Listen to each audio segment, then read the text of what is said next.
Hi there, MG5004 DE5418. This is topic 12, class 2, where we actually look at solving some first order linear equations using a technique which involves an integrating factor and solving second order linear constant coefficient differential equations and looking at some applications. Previously we looked at linear differential equations, and now what we can do is the most common type is where we can rewrite it, or it comes as written like the derivative plus some function of x times y equals some other function. So dy plus px, p of x times y equals q of x. And the way we solve these is we multiply throughout by an integrating factor. So first we need to find this, and then we need to find the solution of the original equation. So now we're going to use an integrating factor, which we're going to multiply the whole thing, each of the terms by, and then we'll solve that. This process works if the equation is written in a standard way. So if it's written in this format, then we can find the integrating factor. So this is the integrating factor,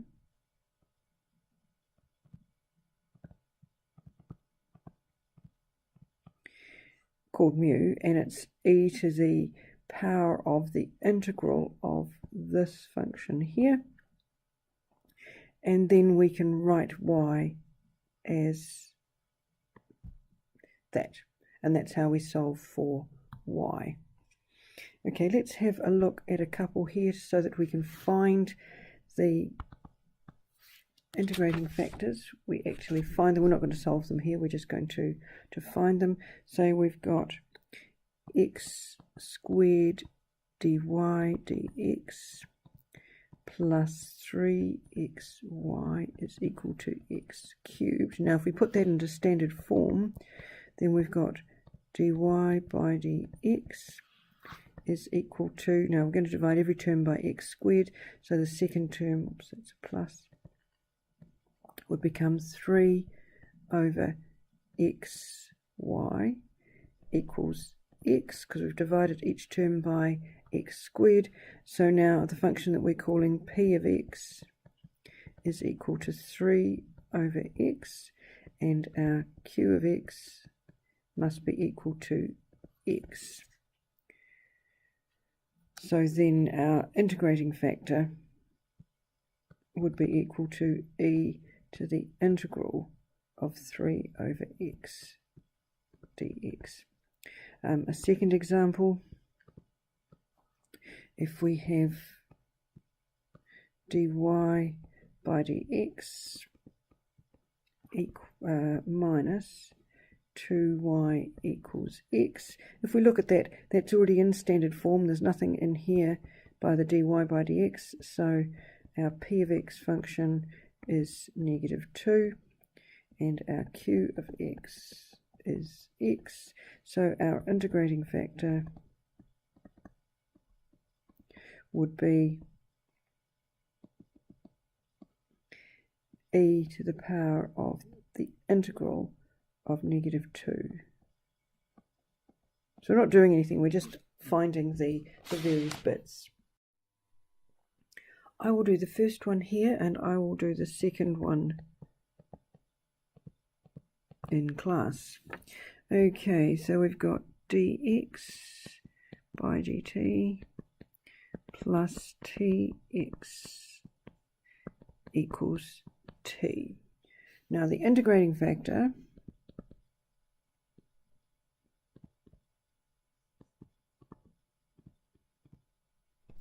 is equal to e to the power of the integral of p, whatever p is.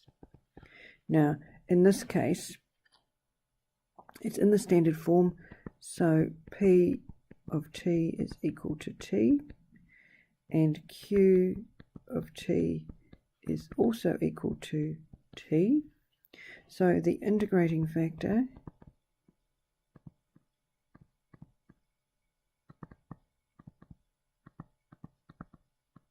is going to be e to the power of the integral of p, which is t. So it would be the integral of t is t squared over 2, and that's equal to mu, our integrating factor. So putting it in the standard format then, mu times y is equal to the integral of mu times q dt. So that's e to the t squared over 2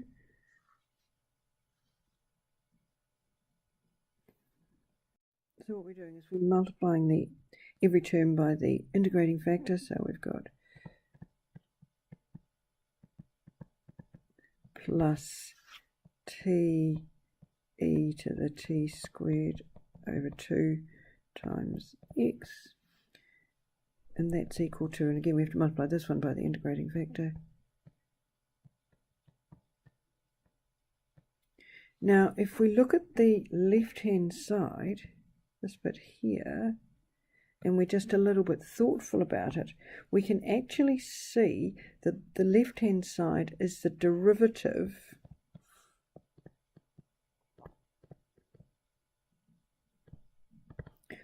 of e to the t squared over 2 times x. And obviously we've used the product rule to expand that. So spotting that means that then we can write the left hand side as the derivative of e to the t squared over 2x, and that must still be equal to the right hand side. Now integrating both sides, the left hand side becomes e to the t squared over x equals the integral of t e to the t squared over 2, and that must be e to the t squared over 2. So now, whoops, I've lost an x, I should have had an x in there. So now, dividing both sides by e to the t squared over x, so x equals e to the t squared over 2 over e to the t squared over 2, which is 1, plus, I've got to divide the c by e to the t squared over x, 2, that is, it's a 2.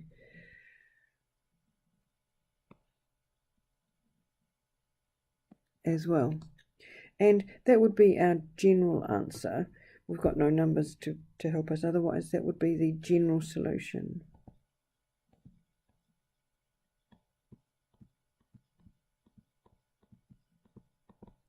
So we've multiplied our original by the integrating factor. Then we look at the left hand side and say, hang on a minute, I can see what that's the derivative of. Then I can integrate both sides, and we're nearly there. I will do A here, and question B we'll do in class. Right, the first thing to do is to find the integrating factor. We've got x dy dx plus 2xy equals x e to the negative 2x. Now we need to get it into the general form, so that means dividing every term by x.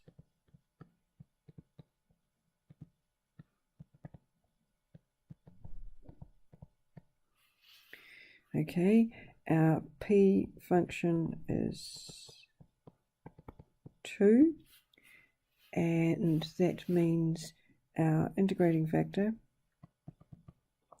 is going to be e to the power of the integral of 2, which would be e to the power of 2x. Okay, so now we've got dy by dx plus 2y equals e to the negative 2x. That's just from there. Now I'm going to multiply every term by the integrating factor. We've got e to the 2x times dy by dx plus 2e to the 2x times y equals, now if I multiply the right hand side by e to the 2x, I get 1. Now look again at the left hand side. The left hand side is the derivative of e to the 2x times y. So we can make use of that by saying the left hand side is the derivative of e to the 2x times y, and that is equal to 1. So now we can integrate both sides and we get e to the 2x times y is equal to the integral of 1. So e to the 2xy would equal x plus c. So we could rearrange that then to say that y is equal to x plus c divided by e to the 2x, or we might say x plus c times e to the negative 2x. Doesn't make any difference. Now we need to turn our attention to second order differential equations. This is where we've got, a second derivative in the business. So we've got several cases here. The first case is where we've got a number times the second derivative plus a constant times the first derivative plus another constant times y, and it equals 0. So this is the first case where the function is actually 0. And it looks a bit odd that the solution is y is equal to some other constant a, e to the power of m1x plus b times e to the power of m2x. Okay, the best way to do this is to just go straight in and do one. What we've got to do, it's got to do it in 3 steps. We've got to find what we call the complementary function.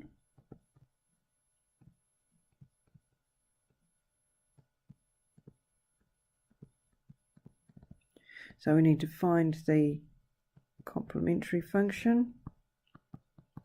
We need to find the particular integral.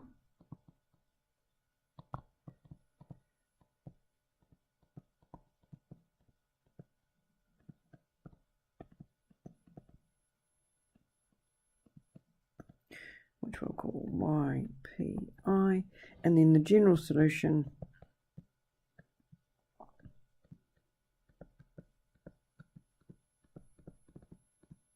is going to be the sum of both of them.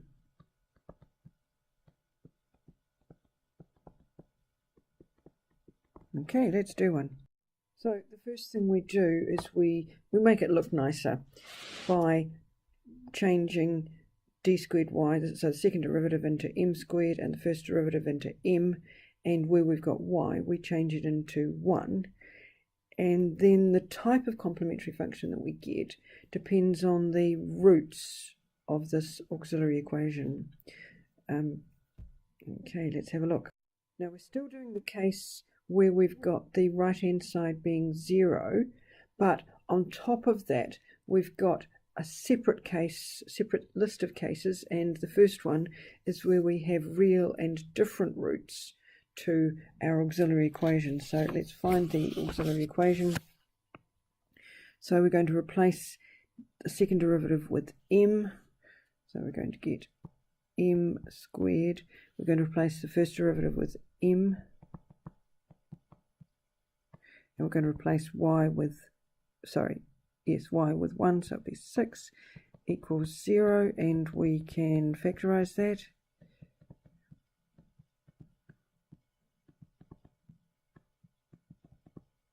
So m1 would be -2, and m2 would be -3. So our solution would be y equals a to the -2x plus b, oops, I left off the e to the -3x. So we'll do a second one here. We can rewrite that as m squared minus 7m plus 12 equals 0. We can factorize that as being m, that won't be plus, it'll be m minus 3 times m minus 4. So m1 is going to be 3 and m2 is going to be 4. So our solution would be y equals a e to the 3x plus b e to the 4x. We'll do the third one in class.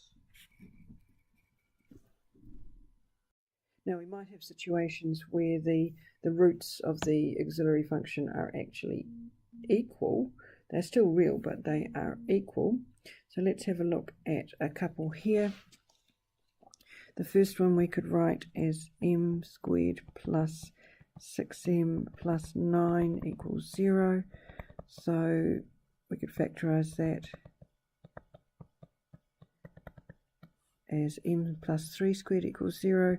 So both of the m's would be the same. So our solution would be y equals e to the -3x times a plus bx. Let's have a look at number 3. We could rewrite that as m squared plus 10m plus 25 equals 0. So we could rewrite that as m plus 5 squared equals 0. So m equals -5. So the solution would be e to the -5x times a plus bx. And I'll do the other two in class. Now we might actually find that the roots are complex roots.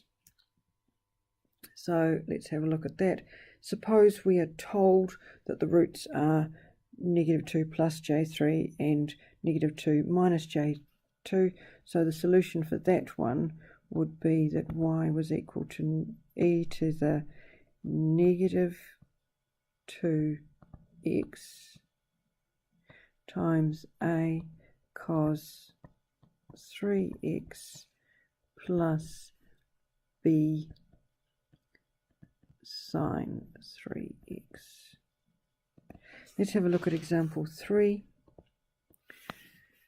Our function would be m squared minus 2m plus 10 equals 0. So m is going to be, I'll leave you to work it out, 1 plus or minus j3. So alpha must be 1 and beta must be 3. So putting it all together, our general solution would be y equals e to the 1x, or just x, times a cos beta x, which is beta is 3,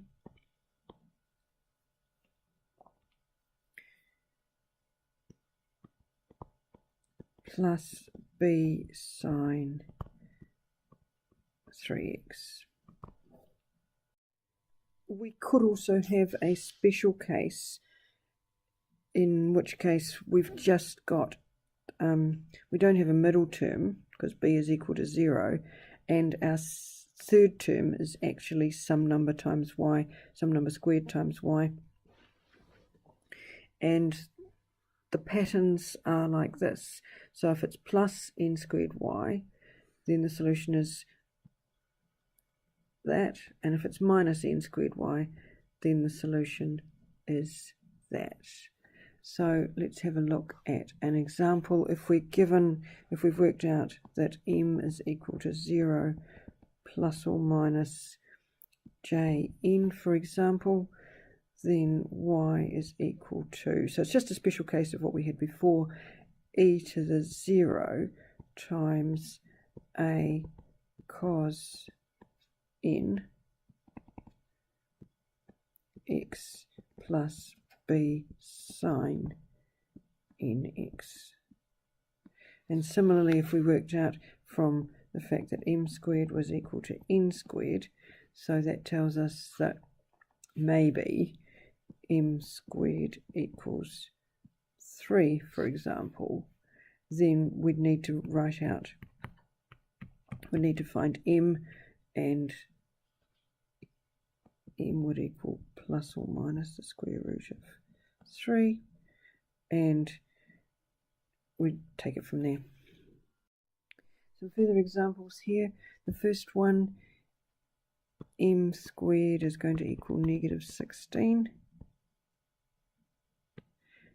and m is going to be equal to plus or minus j times 4, so n is equal to 4, and y is equal to a cos 4x plus b sine 4x. The second one, m squared must equal negative 5, so m equals plus or minus j times root 5, so y must equal a cos root 5x plus b sine root 5x. Number 3 is the one we did on the previous page. The last one, m squared equals 4, so m equals plus or minus 2. So in this case it'll be the other form, y equals a cos 2x plus b sin 2x. Actually, I didn't finish the one on the previous page. M squared equals 3, m equals plus or minus root 3, so y is equal to a cos root 3x plus b sin root 3x. So the first case that we were looking at was where the right hand side was equal to 0. Now we need to look at it where it's not 0 on the right hand side. So this time, this is where we've got to add the complementary function and the particular integral, and there's a list and it's kind of standard, and you use the particular integral as it is in the list. If we've got our right hand side as being 3 cos 4x, then we assume for our particular integral we'd assume this format. And similarly, if our right hand side was 2 e to the 7x, then we would assume that, and so on. The easiest way to do this is to look at an example. First up, we need to find the complementary or the auxiliary function. So we'd say m squared minus 5m plus 6 equals 0, and we can factorize that.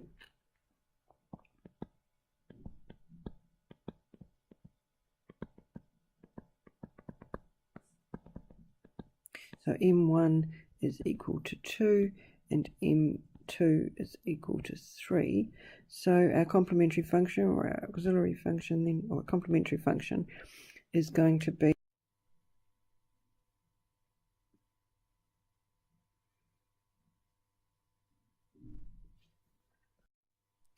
seems like I didn't have the record button pressed for quite a lot of that.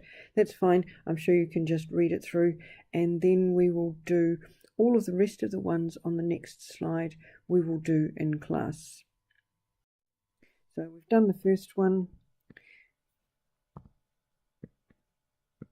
and we will do all of these ones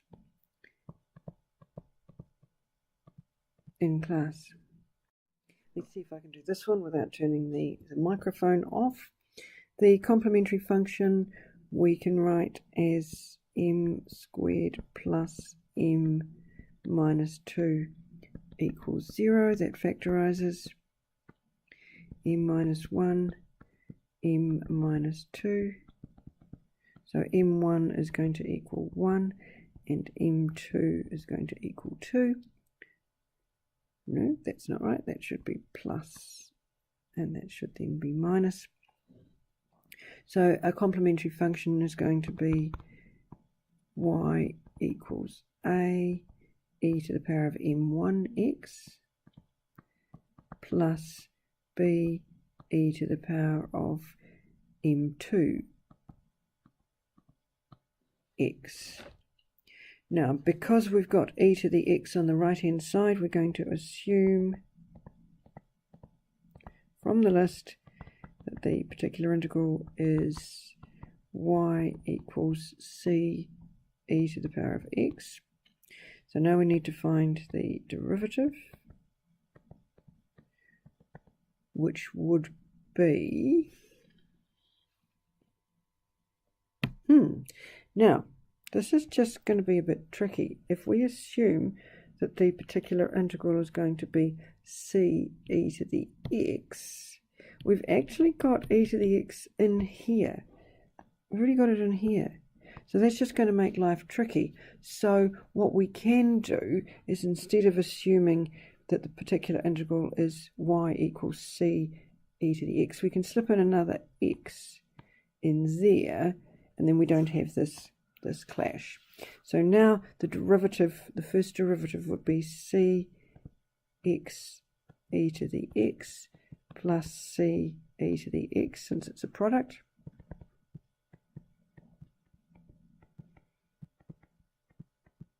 And the second derivative would be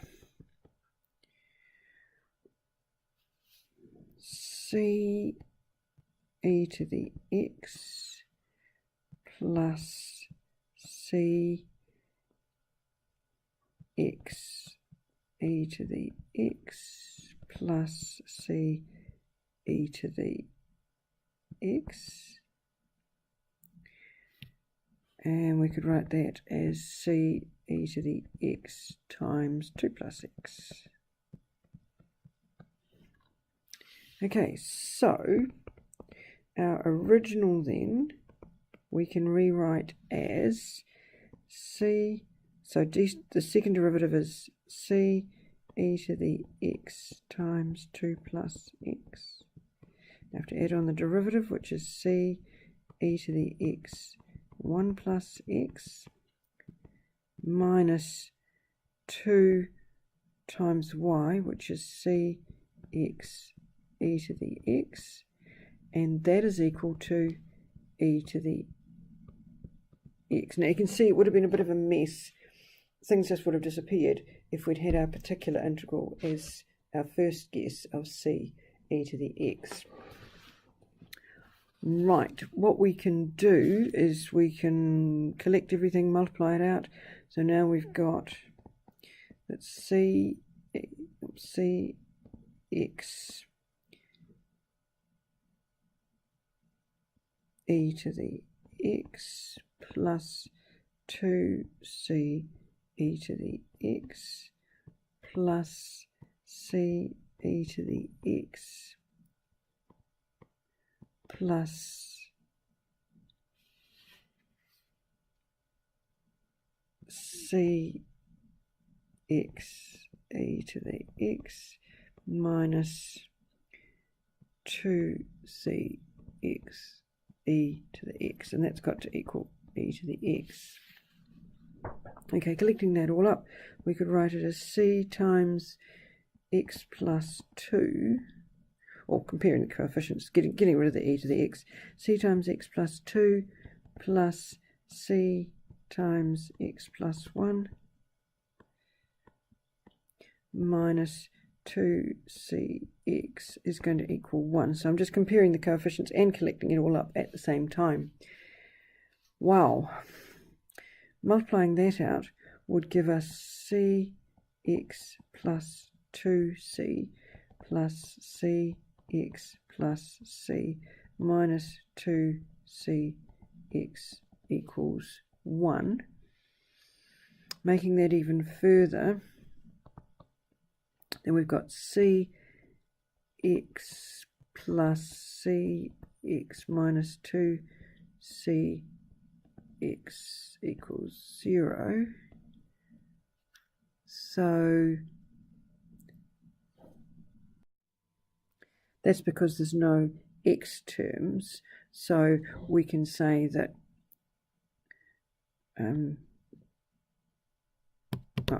now we need to look at the constant terms, because there's a 1, and from the constant term we'd have that's 2c plus another c there is going to equal 1. So 3c equals 1. That's helpful. And then, so the pi is equal to y equals a third x e to the x, and general solution then is putting it together. Y is equal to a e to the x plus b e to the negative 2x, that's b, plus a third x e to the x.